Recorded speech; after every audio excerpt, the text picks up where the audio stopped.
là ou on continue? Mon mot est que nous sommes pendant la période de guerre.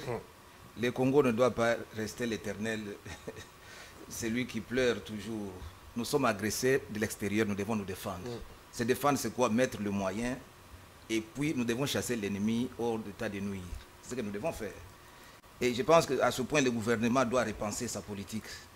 Il doit mettre le moyen, il doit envoyer. Nos troupes sont sur le terrain, il faut multiplier les troupes.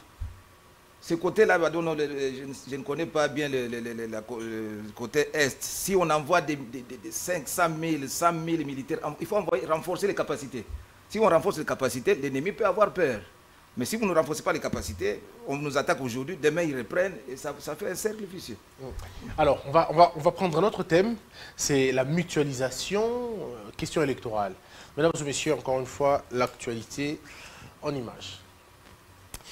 La loi électorale, actuellement en seconde lecture au Sénat, continue à diviser l'opposition et la majorité. Les opposants campent sur leur position. Il faut que le débat sur les réformes électorales se fasse en dehors du Parlement. Mais l'Union sacrée s'est imposée finalement les discussions sur la modification de cette loi électorale se sont faites au Parlement. Au regard de l'importance de cette question, cette loi électorale fait peur. L'Union sacrée veut tirer les choses de son côté en voulant déjà préparer la réélection du président Tshisekedi. L'opposition qui veut la crédibilité du processus électoral n'est plus rassurée et ne jure que sur les réformes de cette loi électorale en dehors des institutions pour la transparence des élections. Puisque nous avions commencé avec M. Moleka, je commence avec vous, M. Bamana. Quel est votre point de vue sur cette grande question qui divise la loi électorale? Mais vous savez, le rôle de tout parti politique, c'est accéder au pouvoir. Et ceux qui ont le pouvoir, ils ont l'intention de les garder le plus temps que possible. Donc c'est une bonne guerre. Les lois sont initiées au niveau du Parlement, ce qui est démocratique. Le débat doit se passer au niveau du Parlement. C'est là où il y a la représentation nationale. Le comble est que nos amis de ceux qui sont dans l'opposition, ils pensent que le jeu est déjà gagné d'avance. Ils veulent amener dans des combines, ils veulent qu'on aille travailler en dehors des institutions où là où on peut faire des combines, on peut faire des arrangements. Et je pense que ceux qui sont au pouvoir, d'une façon un peu scientifique, ça leur profite. C'est la loi de la majorité. La minorité a toujours subi ce que la majorité décide. Mais qu'est-ce qu'il faut faire dans des pays démocratiques? Des fois, il faut aussi essayer de donner un peu la voix à la minorité pour qu'ils se sentent un peu rassurés. Même s'ils ne sont pas rassurés à 100%, il faut essayer d'une façon qu'ils se retrouvent aussi. Mais la façon où les jeux se présentent, je pense que tout le débat se passera au sein du Parlement. Mais pour les opposants, pour besoin de transparence, ils disent pas question du Parlement, il faut en dehors des institutions pour donner un peu de crédit. Mais ils peuvent contourner cette procédure en faisant quoi? Les élections ne se gagnent pas seulement par les lois. Il faut commencer qu'ils prennent l'alternative, qu'ils aillent sur le terrain, qu'ils commencent déjà à mobiliser leurs troupes, à installer leurs partis politiques, commencer à recruter les témoins au sein du parti. Ils ne le font pas, ils sont tentés de pleurnicher sur RFI. Mais ce n'est pas ça. Les élections auront lieu et celui qui ne sera pas préparé va les perdre. Et nous allons encore rentrer à la rhétorique, on m'a volé la vérité des urnes. Ce qu'il faut faire maintenant, s'ils voient que les choses ne se passent pas comme ils veulent au sein du Parlement, et ils peuvent aller maintenant sur le terrain, commencer à recruter. La population aussi peut jouer, peut changer les choses. Si vous avez bien recruté, si vous avez mobilisé sur le terrain, vous avez des multitudes de témoins dans vos partis politiques, dans vos alliances, vous dites, ok, nous allons les avoir. Et ils ont la loi électorale à leur guise, nous avons ça. Ça peut changer. Mais s'ils ne le font pas, ils vont subir la loi de la nature, qui est la majorité, ils ont voté leur loi, et par conséquence, je suis sûr qu'ils ne vont pas perdre des élections. Alors, M. Moleka, vous êtes politologue, ça marche encore bien pour vous. Comment comprendre cette question? En 2000, on a comme l'impression d'écouter le passé. En 2006, on a eu le même problème. En 2011, on a eu le même problème. En 2018, c'est le même problème. Et aujourd'hui, en 2022, M. Moleka, nous sommes en train de vivre la même problématique, cette fois-ci, avec les acteurs de l'opposition d'autrefois. Mais parce qu'on ne doit pas simplement avoir des élections. On doit avoir des élections crédibles, transparentes. Il faut ajouter les autres suffixes, inclusives, pour asseoir la stabilité. Au Congo, nous sommes en train de faire des élections une sorte de panacée. Les élections ne sont pas une finalité en soi de l'action politique. Ce n'est qu'un moment de dévolution des légitimations de pouvoir. Ça veut dire, nous sommes à trois sur la table ici, qui va gouverner, et ce moment de choix, c'est les élections. Mais le plus important, ce n'est pas le moment de choix, c'est il va gouverner pour nous amener où? Et donc tant qu'on n'en soit pas la stabilité politique nécessaire à la gouvernance, les élections vont être pour nous un facteur d'instabilité. Et d'ailleurs, depuis 60, la Constitution l'a même reconnu, nous traversons de crises de légitimité et les élections deviennent pour nous un facteur d'instabilité politique. Je l'ai rappelé, le CNDP est né sous prétexte de la vérité des urnes avec les armes. Et donc ça, c'est une tare de notre classe politique qui a fait des élections, non pas un facteur de stabilité pour assurer la gouvernance, mais un facteur d'instabilité parce que c'est la conquête ou la perte à maximum pour tout le monde. C'est-à-dire, soit je gagne, soit je perds. Or, les élections ne peuvent pas être, soit je gagne, soit je perds. Les élections doivent être un moment de réconciliation qui permettent d'assurer la stabilité. Maintenant, nos acteurs politiques doivent être capables d'avoir un sens républicain.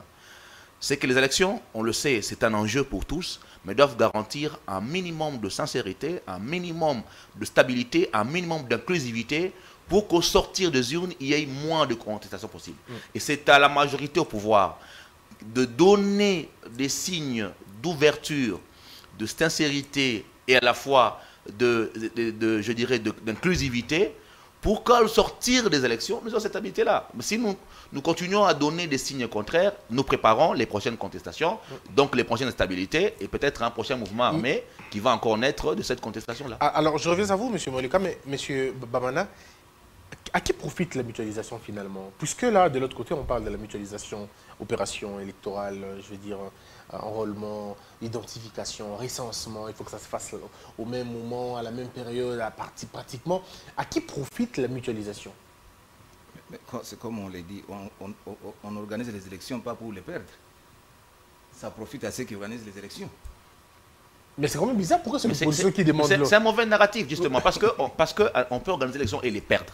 Il faut que les Congolais comprennent qu'on peut organiser les élections et le perdre. Nous sommes aujourd'hui lundi, il y a eu des élections hier en France, les législatives, le parti de Macron est en train de perdre un grand nombre de sièges, alors que c'est le ministère de l'Intérieur qui organise des élections. Donc il faut qu'on mette en tête au Congo que c'est normal d'organiser et de perdre. Et qu'on peut revenir après avoir perdu au bout de 5 ans. Oui. C'est justement cette façon de penser qu'on ne peut pas organiser pour perdre qui est le problème. Ça veut dire, puisqu'on ne peut pas organiser pour perdre, ce que nous mettons en place doit garantir notre victoire à nous. Dans la triche et tout. Et donc, logiquement, les autres vont dire, ils mettent en place un mécanisme qui les permet eux de gagner, donc nous de perdre, ils ne se vont pas s'identifier. Mais c'est tout ce qui m'étonne un peu. Pourquoi c'est les opposants qui demandent la mutualisation qui, en principe, profiterait au pouvoir? Mais en principe, on ne devrait pas parler de mutualisation au niveau opérationnel. Je comprends pas. La CENI est un organe indépendant. Autant il est indépendant pour le pouvoir, autant il devait l'être pour l'opposition. Et les agents de la CENI ne peuvent pas être des agents d'un parti politique de l'opposition, puis d'un parti politique du pouvoir, puis on fait l'enrôlement. Ça ne devait pas se faire comme ça. Là, nous sommes en train nous-mêmes de remettre en question l'indépendance de la CENI. Au niveau opérationnel et logistique, la CENI doit être autonome pour recruter son personnel, le payer et nous assurer simplement qu'ils vont faire leur boulot. Il n'y a pas de mutualisation. Au niveau personnel, ça serait du chaos. Ça ne peut pas se faire. Mais pourquoi l'opposition demande ça justement? C'est une posture. C'est une posture politique qui veut inscrire le débat vers un dialogue plus ouvert. En fait, parce que, vous le verrez, le problème, il est plus grand. Derrière, il y a la Cour constitutionnelle, il y a la composition de la CENI, puis l'électorale, et donc ça demande un cadre plus ouvert qui ne se limite pas à la loi qui est en discussion aujourd'hui, mais qui s'ouvre à beaucoup d'orientations politiques. Et même, ça pourra, pour certains, être un cadre pour discuter de leur propre avenir politique comme candidat. Donc, il y a une posture qui est posée, mais qui techniquement ne se justifie pas, mais qui sert à asseoir une justification à un dialogue politique. Alors, mais est-ce que vous pensez que le dialogue, encore une fois, va-t-il profiter à qui, ce dialogue? Puisque j'ai comme l'impression que tout est fait pour que Tshisekedi reste au pouvoir. Que ce soit les dialogues, il sera toujours président, il va ouvrir une petite fenêtre pour les autres, mais ça sera toujours lui au pouvoir, et quand il va organiser les élections, ça lui donnera encore beaucoup plus de crédit de se préparer, et ainsi de suite. Si on va dans la mutualisation, il y aura certainement glissement, et donc ça sera encore Tshisekedi qui sera au pouvoir. Je ne comprends pas la logique exactement comme M. Moleka ne comprend pas non plus cette posture. À mon humble avis, je pense comme les choses se présentent. Depuis cette législature, les opposants ils se sont mis en face. Je pense faire l'opposition au Congo, ce n'est pas donné à tout le monde. Il nous faut du temps. Des gens qui ont commencé l'opposition, il faut qu'ils apprennent que l'opposition, c'est l'apostolat. Donc il faut oublier les postes, il faut oublier tout. Donc vous défendez une cause. Nos amis opposants, ceux qui font l'opposition, ou ceux qui sont dans l'opposition actuelle, ce qu'ils devaient faire, c'est quoi? C'est accepter, même si ça n'a pas été, les résultats n'étaient pas à 90% ce qu'ils voulaient. Donc accepter, ça a été proclamé par les institutions, nous acceptons les faits et nous avançons. Mais ils n'ont jamais accepté cet état de choses. C'est ainsi qu'ils créent chaque jour, ils créent des astuces pour que nous rentrons au dialogue.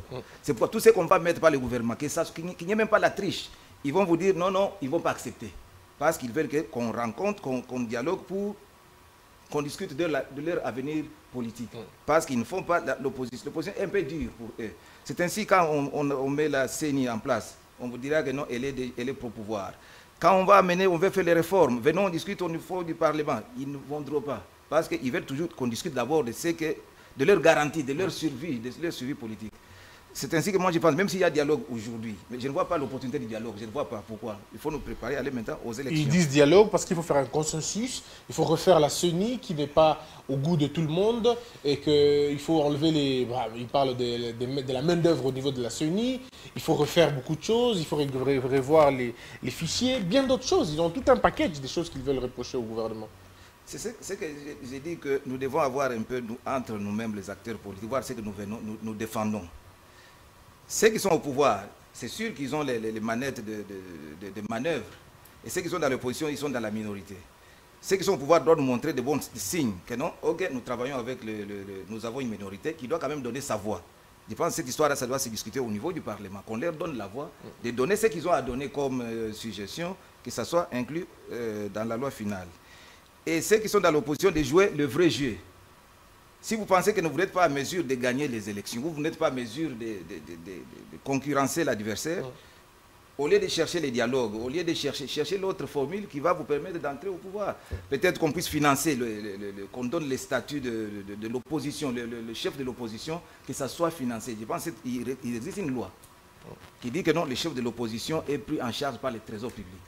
Et ça va un peu nous éviter ce problème où tu vois quelqu'un qui est dans l'opposition, au lieu de travailler, il ne travaille pas, mais il cherche sa survie politique. C'est là où se trouve le problème. Que l'État puisse accélérer cette application de la loi, que l'opposition soit prise en compte par le Trésor, comme on le voit dans d'autres pays. Et s'il est pris en compte, s'il est payé, il est pris en charge, tout ça, je pense qu'il va maintenant travailler pour le pays.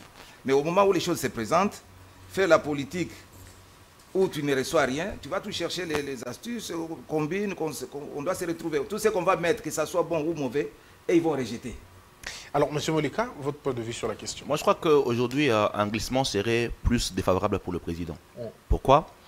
Parce qu'il gagnerait certainement en temps, ça pourra faire 1 année, 2 ans, mais il perdra en marge de manœuvre. Même en crédibilité? Il perdra en crédibilité, il perdrait en marge de manœuvre. Ça veut dire qu'il aura partage de pouvoir, donc il y aura un gouvernement d'union, et donc ces marges dans un gouvernement ne lui sera plus favorable comme il a les mains libres aujourd'hui. Et en même temps, le temps qu'il aura gagné, probablement avec l'entrée des politiques dans le gouvernement, ça ne lui permettra pas d'avoir suffisamment de marge de manœuvre pour mettre sa vision de manière très claire. Et même construire un bilan. Et même construire un bilan. Donc si on pense qu'en gagnant 2 ans, le président gagne du temps pour faire le bilan, moi je pense que ce n'est pas un bon choix. Et en termes de crédibilité, le président Félix a pris le pouvoir en s'appuyant sur une lutte qui était respect de la Constitution. Pas de 3e mandat pour Kabila. Et donc ce postulat-là va forcément revenir parce qu'il aura écorné ce qui a été à la base de sa prise de pouvoir lui-même. Par contre, l'opposition, on le sait en Afrique, pour faire les élections, il faut avoir de l'argent, il faut avoir des ressources. Et les ressources en Afrique, parfois, on l'obtient au pouvoir. Donc, un partage de pouvoir, c'est la possibilité pour certains d'accéder aux moyens de commande et donc d'accéder également aux ressources pour pouvoir se financer par rapport aux élections. Et ça permettrait aux gens de se repositionner par rapport à la CENI, ainsi de suite. Donc, un glissement, oui, ça peut bénéficier à court terme au président, mais à long terme, il ne gagnerait pas. Ça ferait beaucoup de tâches. Ça ferait beaucoup de tâches. À l'opposition, oui, certains accéderaient aux moyens de ressources, mais en même temps, ça décrédibiliserait le combat politique parce que vous serez dans une logique où vous partagerez également le bilan de nos présidents. Donc il y a des gagnants et des perdants, des choses à gagner. Mais la République ne gagne rien dans tout ça. Les Congolais ne gagneront rien parce qu'il s'agit d'une énième table ronde des politiciens qui veulent accéder au pouvoir et les questions de développement ne seront pas sur la table. Mais quelle est la solution, monsieur Moleka, on termine par là? Quelle est la solution pour non seulement crédibiliser notre question électorale, rassurer les opposants surtout et voilà, garantir au pays un bon élan? Aujourd'hui, la loi est encore au niveau du Parlement, au niveau du Sénat. Donc il est très possible qu'au niveau du Sénat, que soient prises en compte quelques recommandations ou quelques points de vue de l'opposition pour permettre de concilier à ce niveau. On l'a vu à l'époque de 2015, lorsque l'Assemblée nationale a voté sur un terme et qu'il y a eu des tensions de la ville. À l'époque, le président Kengo a ôté l'article 8 qui a permis de calmer la tension. Donc on peut, avec Bahati, jouer la même carte, de calmer les ardeurs de l'Assemblée nationale, de permettre d'avoir une loi plus conciliante. Ensuite, mais mettre en place les cadres de concertation au niveau de la CENI, garantir une plus transparence et une participation des partis politiques, notamment dans les cadres de concertation qui sont des organes que la CENI peut utiliser. Et pourquoi pas, M. Bamana le soulève, pourquoi pas trouver un mécanisme de financement? Ça ôterait peut-être l'option d'un gouvernement d'union, si certains peuvent avoir accès au financement par la loi. Donc on pourrait ainsi répondre indirectement à certaines préoccupations et aller vers les élections en 2023 en respectant la Constitution. Mais vous, en tant que politologue, qu'est-ce qui vous choque dans cette loi électorale? Ou qu'est-ce qui choque la science, selon vous, ou le bon sens même? Bon, personnellement, il y a deux inquiétudes. La première, c'est qu'on a imposé ce qu'on appelle le seuil de recevabilité de candidature, qui, de mon point de vue, ne devait pas être à ce niveau-là. On devrait avoir le seuil d'expression populaire, parce que c'est la population qui peut éliminer lui-même ou non un parti politique, et pas la CENI. Le seuil de recevabilité, c'est simplement la capacité administrative de présenter plusieurs candidats dans beaucoup d'endroits et donc de payer une plus grande caution. Ça veut dire que ça favorise les partis qui ont plus d'argent et donc ça ne va pas nous aider à lutter contre la corruption parce que ça va pousser les partis politiques à trouver de l'argent pour aligner plusieurs candidats. Et on le sait, l'argent on le trouve au pouvoir. Donc en même temps, on est en train de remettre en question la lutte contre la corruption, et renforcer même, et renforcer ceux qui ont l'avoir et avoir une démocratie basée sur l'argent. Pour moi, cette loi-là, cette disposition-là devait être changée. On devait maintenir le seuil au niveau populaire, le 1%, pour permettre que la population lui-même serve à écarter les candidats. Voilà, donc pour moi, c'est la disposition... Vous avez dit deux inquiétudes, ça c'est la première, la deuxième inquiétude, c'est au niveau de la nécessité pour la CENI de publier les résultats bureau par bureau de vote. Je crois qu'il est nécessaire de maintenir ces éléments de sincérité pour que la CENI puisse publier mais sur la question, la CENI est d'accord, il dit qu'elle publiera bureau par bureau. Il faudrait que la loi l'insinue et malheureusement, il y avait une disposition proposée par le G13 qui était qu'on insère des sanctions lorsque l'agent électoral a personnellement violé la loi. Et malheureusement, cette loi également ne propose pas des sanctions très claires lorsqu'un agent électoral, de manière assez délibérée, aura violé la loi. On l'a vu par exemple en 2018, on a des cas des lois de la CENI violentées par les agents électoraux, mais il n'y a aucune sanction qui permette de limiter ça. Malheureusement, ces genres d'innovation étaient quelque peu édulcorés, donc côté du premier modèle en tout cas. Monsieur Bamana, on termine avec vous. Quel est votre point de vue sur la question? Qu'est-ce qui vous choque, vous, dans ces propositions? Comme on l'a dit, l'élection, c'est l'affaire de tout le monde. Nous devons nous servir de ce qui s'est passé il y a 5 ans, la législature passée, pour corriger. Nous ne voulons pas vivre les élections chaotiques où les gens vont contester. Et qu'est-ce que nous devons faire? Moi, je pense que la loi de la minorité doit être entendue. Au niveau du Parlement, ils doivent un peu mettre un peu de l'eau dans leur vin, écouter, donner un peu la chance un peu à cette opposition de proposer aussi, qu'ils proposent et qu'on accepte et qu'on mette ça en application. Le nœud du problème, c'est quoi? On peut faire les élections et qu'il y ait résultats rendus bureau par bureau. Ça nous éviterait le problème d'un président qui a été déclaré au niveau national. Si on fait les élections et au niveau local, vous avez les résultats et les PV sont rendus publics, je pense que ce problème-là ne se posera pas. Et vous allez voir que votre candidat sera élu, ce qui a été proclamé dans des provinces, dans des districts, c'est ce qui a été donné. Et que les partis politiques et les regroupements commencent déjà à s'atteler. Ne pas aboyer matin, midi, soir, les élections chaotiques, ça ne va rien résoudre le problème. Le débat est au Parlement, amenez vos propositions. Et que ceux qui sont dans la majorité aussi, qui pensent que non, on ne peut pas diriger sans que la minorité puisse aussi y participer. Et ça va nous résoudre le problème. Donc le grand problème, c'est rendre les résultats bureau par bureau et que ça se passe, que le PV soit affiché.